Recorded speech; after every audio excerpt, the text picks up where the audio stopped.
ప్రపంచం మొత్తాన్ని ఉలిక్కిపడేలా చేసిన ఉదంతం పహల్గామ్ ఉగ్రదాడి. 27 మంది పొత్తన పెట్టుకున్న ఉగ్రవాదుల ఘాతుకానికి అమెరికా మొదలుకొని ఆఫ్ఘనిస్తాన్ దాకా దాదాపుగా అన్ని దేశాలు స్పందించాయి.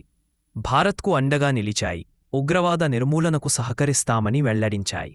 ఈ దిగ్భ్రాంతికర ఘటనను కేంద్ర ప్రభుత్వం అత్యంత తీవ్రంగా పరిగణనలోకి తీసుకుని పాకిస్తాన్పై కఠిన ఆంక్షలను విధించింది. ఇండస్ రివర్ ట్రీటీ సహా బలు కీలక నిర్ణయాలను అమలులోకి తీసుకొచ్చింది. అట్టారీ వాఘా సరిహద్దు చెక్పోస్ట్ను మూసివేయడమే కాకుండా దేశంలో నివస్తున్న పాకిస్తానీయులను స్వదేశానికి వెళ్లిపోవాలంటూ ఆదేశించింది.